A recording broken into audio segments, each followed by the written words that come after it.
तत्परं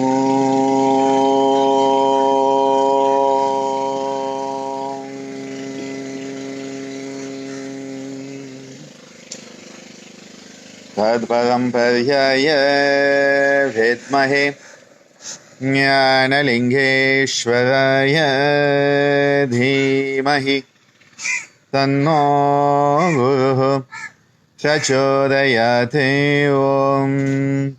ओम योग महर्षि डॉक्टर स्वामी गीतानंद गिरि गुरु महाराज की जय।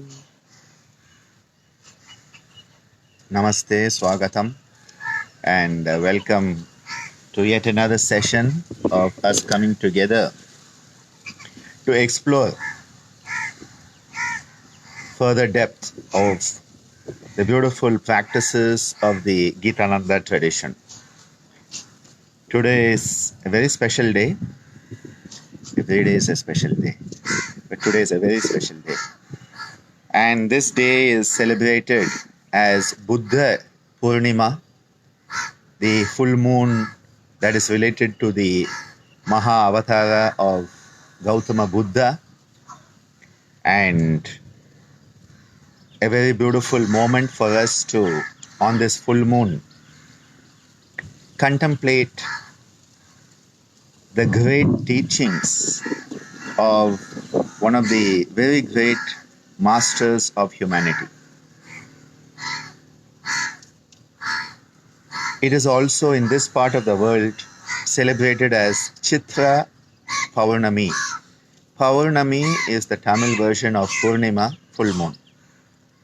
And Chitra, there are two explanations here. One is because this month that begins around the 15th of April, 14th, 15th of April, and goes up to the 15th of May is called Chittirai. It is a Tamil month known as Chittirai. In fact, the first day of Chittirai, usually April 14th, is considered the start of the new year in a major section of this part of the world's population. Chitra Paurnami is also interestingly associated with Chitragupta. Chitragupta is an interesting character in Indian culture because he is the assistant to Dharma Raja, that is Yamaraja Dharmaraja. Yamaraja, the god of death, lord of death, Yama, is called Yamaraja. He has this assistant called Chitragupta. And Chitragupta is believed to have been born due to the benevolence of goddess Parvati herself. And Chitragupta keeps track of all our good and bad deeds. So he is the guy who's the accountant of our karma for Yamaraja. Interestingly, when we talk about Chitragupta, people are always trying to find ways to bribe him into changing the accounts. It's interesting the lengths we will go to do things wrong rather than do them right. So today is Chitra Paurnami, Buddha Purnima. And when we talk about the Purnima, the full moon, one of the great Suktam. A Suktam is a particular type of Vedic literature which is in the Vedas called the Purusha Suktam. And I always teach this as part of our training in the 6-month course, and we learn to chant the Purusha Suktam. Om Sahasrasirsha Purusha Sahasraksha Sahasrapad Sabhumin Vishwato Vritva Atyatishtatashangulam. Like this it goes on. And in this Purusha Suktam, they describe how the Purusha creates a Virat Purusha, the first human sort of, and how everything arises. Space arises from the navel, the sun from the eyes of the Purusha, And in that a very beautiful verse comes, Chandrama Manaso Jataha. From the mind of the Purusha arises the moon. And that is why the relationship between the mind and the moon are very, very deep in our culture. And this is why when we talk about the Ha and the Ta, which is part of what we have been doing over the last many sessions, the Ha and the Ta, the Ha as the solar energy, the solar plexus, the Nabi, and the Ta as the lunar brain up here. And that is why when people go a bit off, we say they are suffering from lunacy. And when they are suffering from lunacy, we call them a lunatic. And that's a good description of the whole human race today, is we are a bunch of lunatics. In fact, Swamiji, my father, Gitananda Giri, used to often joke. He used to say that in Earth is the insane asylum of the whole universe. So all the madcaps in the whole universe are sent to Earth. So this is the madhouse of the universe. And as a kid, I never understood it, but now I understand it a bit more. There's a beautiful connection between the mind and the moon. So when we are talking about a Purnima, and last night I had sung a very beautiful verse Swamiji used to sing.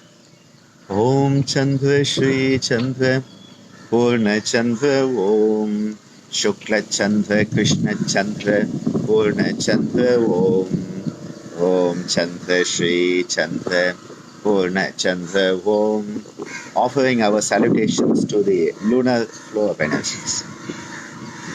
Coming back to our detailing of the Anuloma Viloma Prakriya. Please do not confuse it with the Anuloma Viloma as a pranayama being taught.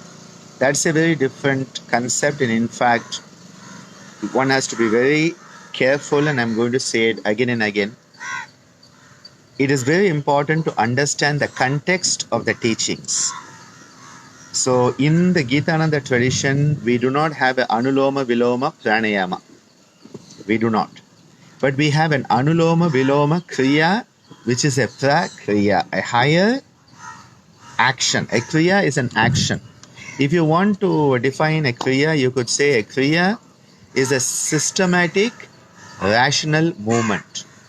It should be systematic, it should be rational, and it should be a movement.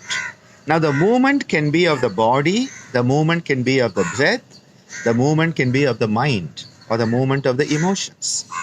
For example, when we are doing the Nada Bhavana Shuddhi Kriya, we are working with the emotional changes. So a Kriya can be a physical action, for example, with our Shat Kriyas, where we are doing a cleansing action, the Shat Karmas or Shat Kriyas, Neti, Dauti, Basti, Kapalbhati and all that. What we are doing is we are trying to induce a movement at the physical level that will then enhance the movement of prana at a subtle level. So here when we use the word Kriya, it is the understanding of the energy flow and utilizing the power of the mind to experience the energy flow of the prana and the apana. So we are trying to experience the flow, hence it is a prakriya. So Anuloma Viloma Prakriya is a practice. Often people think it's a relaxation practice. Yes, it does induce relaxation. Like Yoga Nidra, yes, it does induce relaxation, but there's a much bigger connotation we need to understand. And the connotation we need to understand is that we are trying to open ourselves up, become more sensitive to experience the flow of the prana and the apana. That is the whole purpose behind the Anuloma Viloma Prakriya. And that is why it is a Jnana and Raja Yoga Kriya, or Jnana and Raja Yoga Prakriya. Okay, you are just lying down, you are just sitting, but so much of activity is happening in a systematic and a rational manner. Hence it is a Kriya, a Prakriya. And what are we doing? We are experiencing the prana. coming from the top of the head, coming down. And what is the prana? A warm, golden flow. So we are experiencing, initially, if you cannot experience, you need to visualize. But ultimately, it is not a visualization. You are not pasting something on yourself. In the video that is on YouTube, you will see that when we did this as part of my Yoga for Hypertension series, I laugh at myself because yoga for, nowadays I don't like that yoga for anything. It should be, yoga is just for yoga, not for something else. Something else happens. That's a positive spin-off.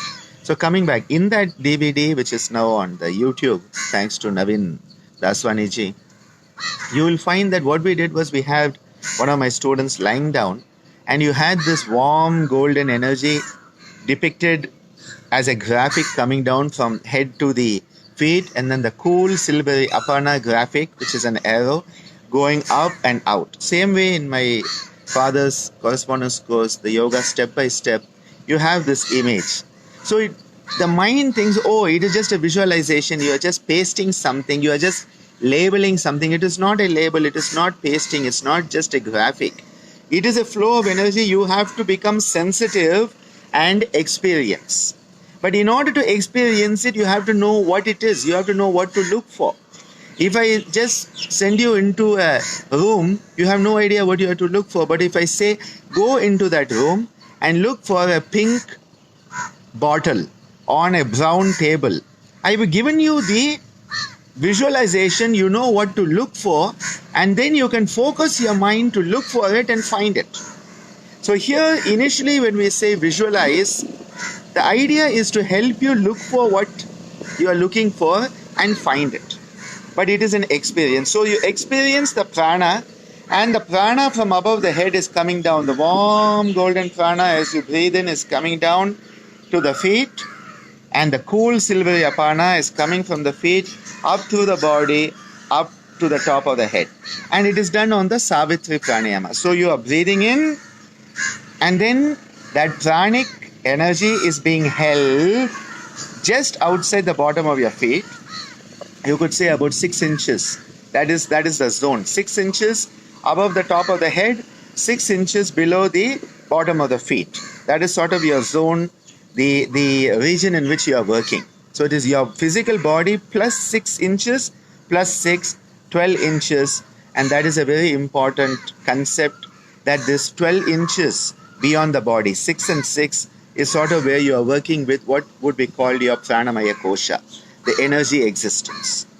Fine. So we are bringing the consciousness of the prana coming down, holding as you hold, and then the apana as you come up, and the apanic flow is held above the top of the head for that half count. Fine. So let's do this.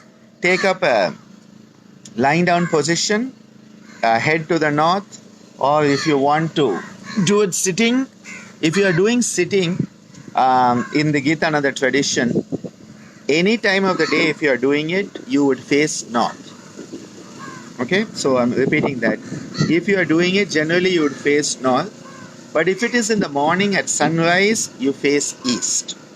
Because in the morning at sunrise, when you face east, you are opening up the front of the body to the energy of the sun. That is why this is the Purva and the Para.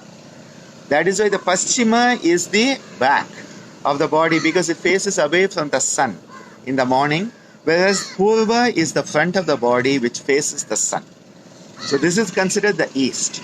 So in the morning, if you are doing it at sunrise where there is the Usha Shakti, the Usha Prana is maximum, you could face east while doing the practice, but at any other point of time, you would face north. So the facing north is if you are sitting. If you are lying down, which is also a very good idea because this can become a very deep relaxative experience also. Contemplation, relaxation, rejuvenation through the harmonization of these energies. So then you would keep your head, which is considered north, in the north and feet to the south. And again, you would keep the heels together. And when you keep the heels together in the Shavasana, what you are doing is creating a closed circuit of energy within yourself. When you keep your feet apart in Shavasana, it is a good physical relaxation, but you lose energy. So, in the Gitananda tradition, every practice is based on energy. So, we keep the heels together. The rest of the feet fall apart. So, it's not like this, but it is more like this, and the heels are together. So, your feet, the heels are together. Head in the north, feet to the south, so that you are aligning yourself as a small magnet within the Earth's electromagnetic field, which is the giant magnet. So the small magnet is aligning within the field of the giant magnet. We are not a separate magnet outside the field. Now people think about north ripples. That is if you are outside the field. We are in the field. When you are in the Earth's electromagnetic field, you have to align with it.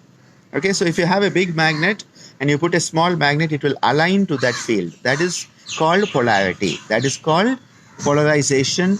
Not in the polarization, the problem, the word has started to mean extremism, but actually polarity is the balance as we discussed yesterday.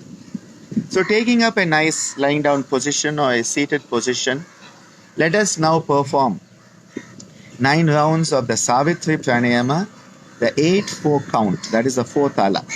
What is 4? 4 is the number of stability.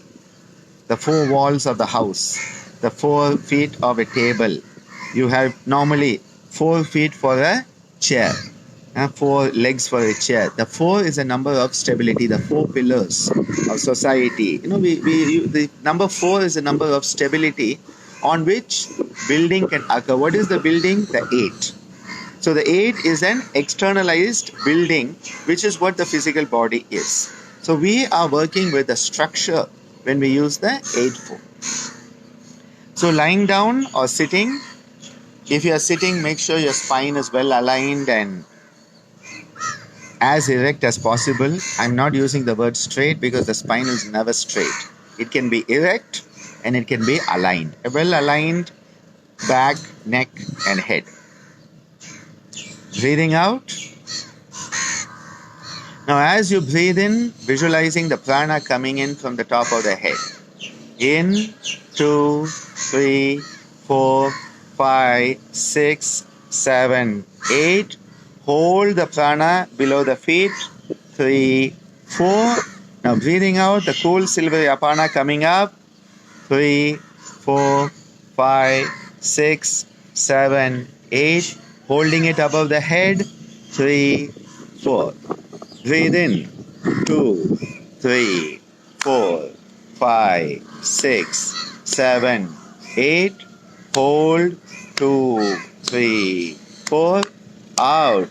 2, 3, 4, 5, 6, 7, 8. Hold. 2, 3, 4. In. 2, 3, 4, 5, 6, 7, 8. Hold. 2, 3, 4. Out.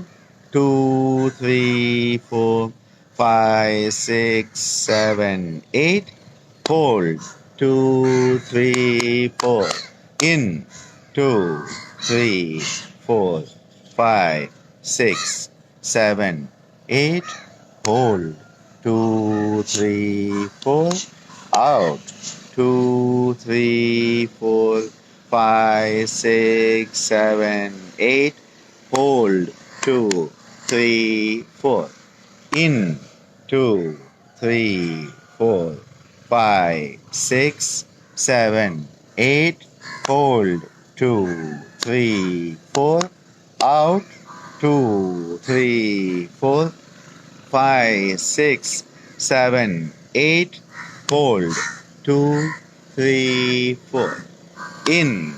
2, 3, 4, 5, 6, 7, 8. Hold. 2, 3, 4. Out. 2, 3, 4, 5, 6, 7, 8. Hold. 2, 3, 4. In. 2, 3, 4, 5, 6, 7, 8. Hold. 2, 3, 4. Out. 2, 3, 4, 5, 6, 7, 8. Hold. 2, 3, 4. In. 2, 3, 4, 5, 6, 7, 8. Hold. 2, 3, 4. Out. 2, 3, 4, 5, 6, 7, 8. Hold. 2, 3, 4. In. 2, 3, 4, 5, 6, 7, 8. Hold. 2, 3, 4. Out. 2, 3, 4, 5, 6, 7, 8. Hold. 2, 3, 4. In. 2, 3, 4, 5, 6, 7, 8. Hold. 2, 3, 4. Out. 2, 3, 4, 5, 6, 7, 8. Hold. 2, 3. Enjoy the beautiful experience that arises out of this harmonization, a balance between the prana and the apana, representing the equal and opposite energies that move through us, the equal and opposite energies that make up who we are, those energies that are universal, Purusha and Prakriti, and in the individual manifesting at so many levels as that balance. The balance right down at the subatomic level in the anions and the cations, the electrons and the protons coming up into us as the energies of the Ha and the Ta, coming up through us as the energies of the sympathetic and parasympathetic, the Pingala and the Ida, the Surya and the Chandra. All of these beautiful concepts coming alive as we experience the prana and apana, the warm golden prana and the cool silvery apana, finding that balance between the opposites, that state of balance where we can be balanced in our own essential nature. Swarupe Avasthanam, as Patanjali tells us. That state where we are established in our own essential nature, which is balance, which is harmony. It is the kleshas that pull us off balance through raga and dvesha. And that is why Krishna in the Bhagavad Gita reminds us we need to go beyond it if we have to have equanimity.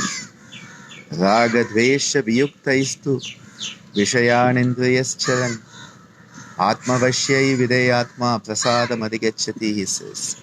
That highest level of equipoise, prasada, occurs when we can transcend the raga dvesha. Raga dvesha vimuktaistu. When we can transcend it and we are established in atma vashyai, in our own self. We are not dependent on others, but we are responsible for our own self. We become self-dependent rather than dependent on others. That is the process of empowerment of yoga. The transformational process of yoga needs to empower the individual to do it for themselves. Nobody can do it for us. Only we can do it for ourselves. And that is why it is through our own self-effort that the experience manifests. We cannot buy the experience. We cannot bribe somebody else for the experience. I told you, today is Chitra Gupta's birthday, Chitra Purnima. And people try to bribe, beg, borrow, steal and bribe Chitra Gupta. Change my accounts, my karmic accounts when you present them to Yamaraja. No, it's not for somebody else to change it. We need to be the change we want to see. We need to have the change occur from within. Very easy to blame others. Can we take responsibility for ourselves? When we go inside, when these energies start to balance, we become an empowered human being, someone who is responsible for their own self and has the balance within, so that the opposites, praise and blame, hot and cold, up and down, life and death, they do not pull us off balance or push us off balance. That is when we become a sthita prajna, someone who is endowed with steady wisdom, that epitome of what humanity should be, as taught to us by Yogeshwar Krishna, the Bhagavad Gita. When we are doing this, it can be done from the lying down and from the sitting. When we are doing it from the sitting, again the top of the head and 6 inches below where we are sitting. So here the movement is between a point 6 inches below where we are sitting, again 6 inches below, 6 inches above. It is the 6 and 6 that makes up 12. And the 12 number is a number that is associated with the universe. That is why we talk about the 12 Rashis. We have the 12 months. And the number 12 is very vital. In Swamiji's teachings, we don't have Dasavayu, we have Dwadasha Vayu. The prana vayus are 12, not 10, as normally understood. And we have the Dwadasha aspects, the 12 aspects of who we are. Not just the Sapta Dhatu and Navadushya. We have Dwadasha Kramas that make us up, that include all the prana, the chakra, the nadis. So the 12 is very important. We find a statement in the Purusha Suktam that the Purusha pervades the whole universe, and then 10 angula beyond it, Dashangula. I wish it had been Dwadashangula. That would have made sense to me. But Dashangula, angula, a finger breadth, is used as the measurement there. Thinking of Buddha today, there's that beautiful story of Angulimala.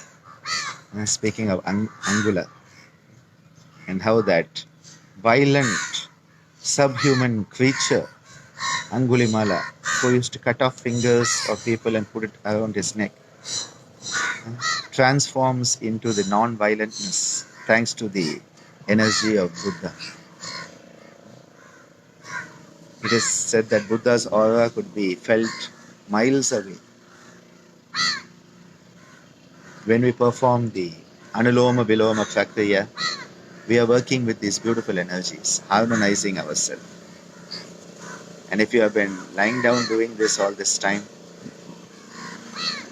you would be blessed with an amazing experience of relaxation, I tell you. Doing it sitting is okay as a contemplative, meditative practice. But when you do it lying down, it is an amazing relaxative practice. In fact, the reason I included it in my DVD on yoga and hypertension was because this type of practice would really bring your blood pressure down. Because why does the blood pressure go up in the first place? Because you're pulled apart. You are stretched, strained. And that stretch, strain, stress. What is stress? Being pulled apart. That is what stress is. Stress is not when you are relaxed. When the rubber band is relaxed, there's no stress. When you pull it apart, the opposites pull you apart, the raga and dvesha. And that is why when we do the practice, Anuloma Viloma Prakriya, we are getting a sense of balance and transcending the dualities. That concept of Krishna, Raga Dvesha Viyuktaistu Vishayanindriyascharan, comes alive in you. And you are closer to that Sthita Prajna. Enjoy that relaxation, that balance, and have a nice day.